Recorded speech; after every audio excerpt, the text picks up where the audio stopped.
Narinig ng sundalo ang boses na iyon, kaya ang mga nakatago sa likod ng mga puno ay tumalon palabas, at nagsilapag sa lupa. Nakasuot din ng maskara ang kanilang mga mukha. Pagkatapos nito, nakita ng kapitan ng Bloodless Group si So John-yong, na nakasuot ng maskara at nakatingin kay Eugene Ho. Alam niya na ito ang ginagawa ng Ho bago sila, kaya siya ay nagalit at tumingin kay Junyoung, na nasa grupo ng Bloodless. Ang kapitan at ang kanyang koponan ay tumayo sa harap ni Yogi Ho at tumingin sa kanya, na nagpapahiwatig na siya ay tahimik at may impresyon. Gayunpaman, si Ho ay nagalit, kinusat ang kanyang mga mata, at tumingin kay Young. Alam ni Young na hindi na ito magiging impresyon kung alam niya kung sino ang kasama niya sa mga nakaraang araw.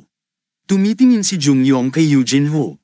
Alam niyang iniisip nito kung sino siya. Ang taong ito ay si Ho. Pagkatapos nito, tumawa si Junmil at sinabing karangalan ang makilala ang isang tao na narinig lamang niya ang mga tsismis tungkol sa kanya.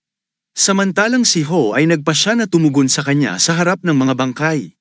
Tinanong niya ng diretsyo kung ito ba ay ginagawa ng Peach at Palasyo. Sumagot si Junyoung, hindi. Masisiguro niya na hindi ito ginagawa ng Peach at Palasyo. Bukod dito, tumingin siya kay Yogi Ho at sinabing tinanong ng Panginoon ang lahat ng ipahayag niya ang mga peaches at mga degree. Anuman ang mga sagot, ang pangalan ng pamilya Namgang ay hindi na dapat banggitin. Pagkatapos ay inalala niya ang Panginoon ng Peach and Palace. Ang kanyang mga salita, noong siya ay sumigaw sa kanya, nabibigyan niya siya ng 4 na araw upang alamin kung sino ang nasa likod nito, at sa sandaling malaman niya, dalhin ang ulo ng sinumang ito at linisin ang natitira. Sa puntong ito, sinabi ni Junming na ang mga utos ng Panginoon ay mga utos mula sa langit mismo. At naisip niya na walang sinumang factions ang maglalakas loob na sumalungat sa kanyang utos, bukod sa sarili niyang lakas. Pagkatapos, sinabi niya na may iba pang nasa likod nito, at sumagot si John Gang na malamang may taong nais lumikha ng alitan sa pagitan ng Peach and Palace at ng Righteous Coalition. Pagkatapos nito, iniikot ni Yogi Ho ang kanyang ulo at tumingin sa mga sundalo ni Junming, na nakaupo sa tabi ng mga bangkay, iniinspeksyon sila, at tinanong si Junming tungkol sa ebidensya. Nagalit si Junming, pinigilan ang kanyang galit, tumingin sa mga sundalo na nasa tabi ng mga bangkay, at tinanong kung may natagpuan sila. Tumayo si Hansel, tumingin sa kanilang Panginoon, at sumagot na wala silang ibang nakita maliban sa isang matandang tao na sinakol hanggang sa mamatay at ang isa pang biktima ay tinaga. Dagdag pa niya, base sa estado ng pagkabulok ng mga katawan, 7 hanggang 8 araw na silang patay, 7 biktima ang kabuuan. Isa sa mga ito ay may iniwang kamay sa isang lalaki at babae rin. Inatake sila mula sa hilagang tarangkahan, at tumakas ang mga umaatake sa harapang tarangkahan. Tumayo si Ho sa tabi ng mga bangkay, tumiklop ng mga braso, at tinanong si Hanjo kung paano niya nalaman ang lahat ng iyon. Kumaway si Hanjo bilang tugon kay Yogi Ho at sinabi na hindi gaanong nakipaglaban ang mga biktima kaya hindi sila nakagamit ng martial arts. Kaya't tinanong ni Ho kung anong uri ng martial arts ang ginamit ng mga umaatake. Sinabi ni Hanjo na iba-iba ang mga sugat sa bawat bangkay. May 6 na marka sa anggulo at lalim ng hiwa, 7 kasama ang matandang lalaki na sinakol hanggang mamatay, at may mga bakas ng yapak na iniwan sa paligid. Sa puntong ito, tinanong ni Ho kung kaya niya bang harapin ang sitwasyon. Tumingin si Hansel at sumagot ng may pag-aalinlangan, hindi naman imposible. Habang sinasabi ito, inilagay ni Hansel ang kanyang kanang kamay sa kanyang baywang, iniisip kung gaano kakapal ang mukha ng nagtanong. Habang iniisip niya ito, biglang sinuntok siya ni Yogi Ho sa tiyan, dahilan upang bumagsak si Hansel at madala ng mahika ni Ho sa lupa, at sumalpok sa haligi. Nagulat si Junming at ang iba pang mga sundalo sa likuran niya nang makita nila ito. Laking gulat ni Junming at nagtanong, ano ba ang nangyayari? Habang si Ho, na may galit na mukha, ay tumayo ng nakatalikod sa kanila. Pagkatapos nito, bumagsak si Hansel at napahandusay, ang kanyang mga kamay ay nakahawak sa haligi sa lupa. Tumayo si Ho sa harapan niya at nagtanong, mas mabuting pagmasdan mo ang mundo ng mabuti. Mula ngayon, galit na tumingin si Ho sa kanya, kinusat ang kanyang noo, at sinabi pang nagpapasalamat siya na napanatili ni Hansel ang kanyang buhay. Salamat, dagdag pa niya. Pagkatapos nito, iniurong ni Ho ang kanyang kamay pabalik sa tibak, at may galit na blankong mukha at puting mga mata, nagtanong.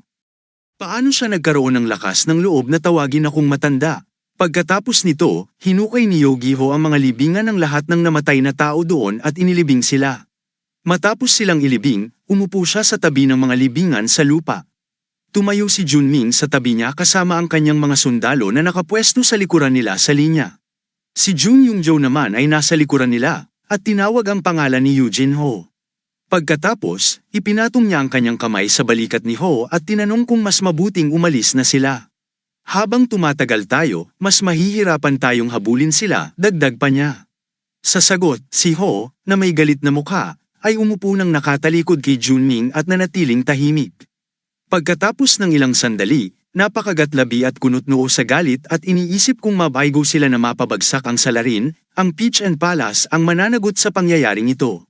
Si Jongming na may pagtataka habang nakatingin kay Eugene Ho, sinabi na laging ilagay sa kanyang isip. Habang si Eugene Ho na nakaharap sa mga bangkay na may galit, ngunit hindi na niya maibabalik ang kanilang buhay. Ang tanging magagawa lang niya ay papagbayarin ang may sala sa kanilang pagkamatay. Pagkaraan ay tumayo si Eugene Ho sa harap ng libingan. Ipinapangako niyang hindi magtatagal ay makukuha niya ang hustisya para sa kanila. Dagdag pa niya na ihaharap niya ang mga idiot na yun sa kanilang libingan. Habang nakatayo si Jongming sa kanyang tabi, nakikinig sa kanya habang mahigpit na nakakuyom ang kanyang kamao. Gayunpaman sa Jiuha Mountain, ang Four Brother Alliance ay dumating kasama ang Superior Elder. Nadatnan nila ang mga bangkay ng Silver Squad team na nakahandusay, galit na tinanong ng Elder kung ano ang nangyari sa kanila. Si Shindo na nakatayo sa kanyang tabi ng may sorpresang pagmumukha, na tumugon na sila ay nalipol. Nagtanong ang Superior Elder kung ilan ang namatay. Si Shindo na sumagot na sa kanyang bilang ay umabot sa 120 ang namatay. Gayun din ang isa pang sundalo na nakatayo, kasama ng dalawa pa sa gilid ni Shindo. Ang mga bangkay ng Silver Squad Group na nakahandusay sa harapan kasama ang kanilang mga espada. Isang lalaking may balbas ang nakatayo sa harap ni Shindo, si Yundo sinabi na ang haka-haka ay haka-haka. Hindi niya inaasahan na ito ay haantong sa ganito. Nang marinig ito ng lalaking may tapal sa mukha na nakatingin kay Yundo. Tinanong ang Superior Elder si Yundo kung kailangan niyang magbigay ng kabuuang pagtataya ng mga bagay na yun habang galit na nakatingin sa unahan. Sumagot si Yu na kung ang tinutukoy nila ay ang Sword Master at wala ni isa sa kanila ang magiging katapat nito. Dahil dito, inikat ng Superior Elder ang kanyang ulo at tinanong si Yu kung magiging iba ang kinalabasan kung ikukumpara sa kanya. Habang nakatingin si Yu sa Superior Elder, sumagot siya na kung ang Sword Master ay hindi nasugatan at nasa pinakamainam na kondisyon, sa katotohanan na walang pagkakataon para manalo. Dahil dito, ngumingiti ng may kasamaan ng Superior Elder at tinanong siya, na ang ibig sabihin nito ay ngayon, na ang Sword Master ay sugatan, ito ang perpektong pagkakataon. Sumagot si Yu, oo, iyon nga ang kaso. Tumango ang Superior Elder at sumagot, mabuti, ganun nga. Pagkatapos nito, inikat ng Superior Elder ang kanyang ulo at habang nakatingin sa unahan, inutusan si Shindu na habulin siya. Bilang tugon, tinama ni Shindu ang kanyang kamaong kaliwa sa kanyang kanang palad at yumuko, tumugon na, oo, sir. Gayunpaman, si Shindu at ang iba pang mga sundalo ay pumwesto sa likuran ng linya at lumipad papalayo doon, habang ang Superior Elder ay nanatiling nakatalikod kay Yu.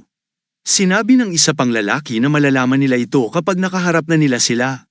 Samantala, sa kabilang panig ng batis, si Elder Face Shaggy ay sugatan at nakasandal sa puno kasama ang kanyang espada. Punit-punit ang kanyang damit, at dumadaloy ang dugo mula sa kanyang tiyan. Siya ay humihingal at iniisip na hindi niya akalaing magiging ganito siya kaubos mula sa pagtakbo lamang. Pagkatapos, umupo siya sa tabi ng puno, inilagay ang kanyang espada sa tabi ng puno, at pumikit. Si Guyong ay tatawa kung maririnig niya na ang makapangyarihan si Shaggy Face ay nasa ganitong kalagayan. Pagkatapos nito, umupo siya sa tabi ng puno na nakatiklop ang mga binti, pumikit, ginawang kamao ang kanyang kanang kamay, at kinulong ito ng kanyang kaliwang kamay, nagsasabing dapat niyang ihanda ang sarili. Gayunpaman, ginamit niya ang kanyang mahika upang lumikha ng kanyang mona. Nagsimulang lumabas ang pulang enerhiya mula sa kanyang katawan. Samantala, dumating ang Superior Elder. Tumigil siya sa di kalayuan mula kay Face Shaggy at tumingin sa kanya, tumawa ng may kasamaan, at habang siya ay nagsagawa ng isang teknik sa paghinga ng konsentrasyon.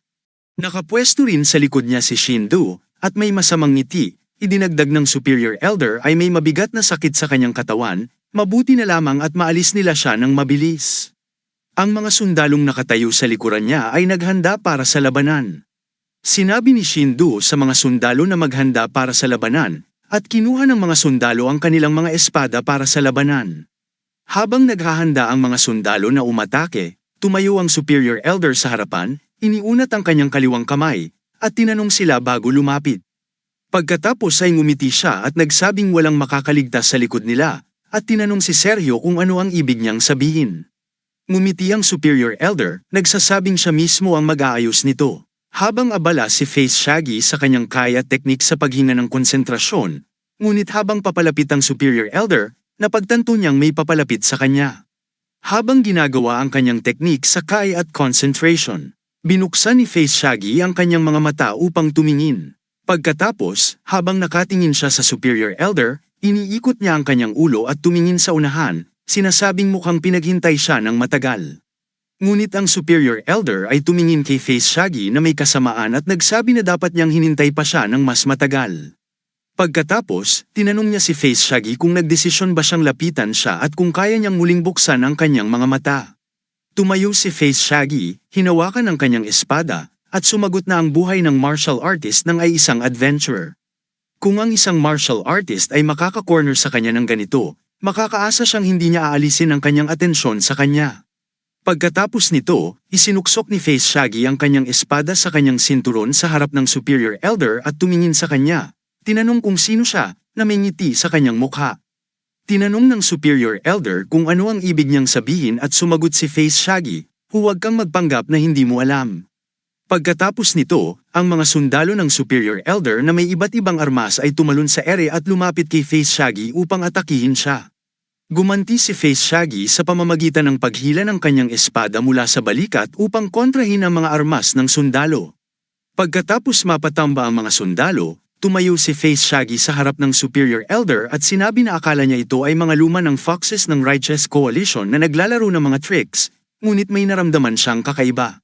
Hindi lamang nila ginagamit ang Light Path Martial Arts, kundi pati na rin ang Dark Path Martial Arts at kahit ang martial arts ng Peach and Palace. Napagpasyahan niyang kaya niyang pamahalaan ang light at dark paths ng sabay, at hindi lamang siya kasali sa laban sa pagitan ng Righteous Coalition at Peach and Palace, kundi pati na rin sa mga nangyayari sa pamilya Namgang. Ngunit ang superior elder, na may kasamaan sa ngiti at nakatingin kay Face Shaggy, ay sumagot na ito ay isang kapanapanabik na kwento, ngunit hindi siya maghihintay para sa kanya na makahanap ng legendary sword master. Ipinagana niya ang kanyang kapangyarihan at isang maliwanag na aura ang umikot sa kanya. Pagkatapos nito, si Face Shaggy, na hawak ang kanyang espada at nakatingin sa superior elder, ay tinanong siya kung iniisip niya na siya ang makakatapat niya. Sa masamang ngiti, sumagot ang superior elder na sa palagay niya ay oo, lalo na sa kanyang kasalukuyang estado. Ang alikabok at usok ay lumilipad sa likod ng superior elder, at pagkatapos ay si Face Shaggy, na hawak ang kanyang espada at pumikit, ay nagsabi na may tiwala siya sa kanyang sarili. Mahigpit na hinawakan ni Face Shaggy ang kanyang espada gamit ang kanyang kaliwang kamay at hinugot ang hawakan ng espada, sinasabing ipapakita niya kung gaano siya kahusay. Nang hilahin niya ang kanyang espada, may nakasulat dito. Mula sa lugar kung saan nakasulat ang lihim na code, ang espada ay kumikislap. Pagkatapos nito, itinuro ni Face Shaggy ang kanyang espada patungo sa superior elder at tinawag siyang lumapit. Ang purple spin ng aura ay lumitaw at umakyat, at nakitang nagulat si Chendo, at Yu, at ang lalaki na may isang iPad. Ang superior elder ay naglabas din ng kanyang espada at pagkatapos ay sinwing ito. Ang kanyang espada ay tumungo kay Face Shaggy upang atakihin siya. Gayunpaman, nagsimula ang labanan sa pagitan ng dalawa, at parehong hinayla nila ang kanilang mga espada at mga aura, at ang kanilang mga magic aura ay umiikot sa kanilang paligid at umaakyat, habang isang malakas na hangin ang humahagibis sa kanilang paligid. Dahil sa hangin, ang kanilang mga damit at buhok ay lumilipad sa hangin. Ang aura ni Face Shaggy ay umiikot sa kanyang paligid. Dahil sa kanyang malakas na aura, nagsimulang magbigay ng alon, habang ang mga sundalo ay naglagay ng kanilang mga kamay sa kanilang mga mukha upang protektahan ang kanilang sarili sa aurang iyon at sumigaw. Habang ang lupa sa kabilang panig ay nagkakaroon ng mga bitak, si Face Shaggy ay pinigilan ng espada ng superior elder at galit na nakatingin sa kanya, nagsabi na nakatagbo na ba niya ang kanyang kamatch. Pagkatapos nito, ngumiti siya at nagsabi, gawin natin ito.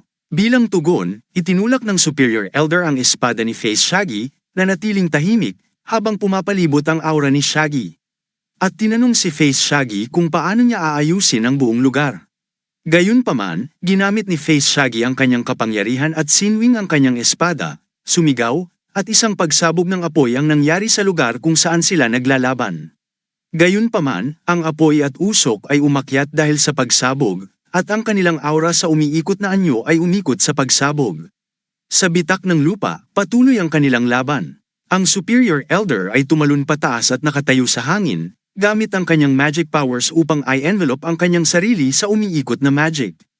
Habang si Face Shaggy ay hawak ang kanyang espada, tumalon din siya pataas sa hangin, ang lupa sa likod nila ay may mga bitak, at ang kanyang aura ay umiikot sa kanyang paligid.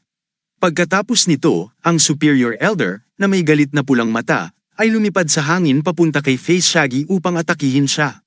Mula sa gilid ni Face Shaggy, siya rin ay umuusad na may galit na pulang mata. Ang Superior Elder ay sinwing ang kanyang espada patungo kay Face Shaggy at si Face Shaggy ay tumalon pataas at iniiwasan ito.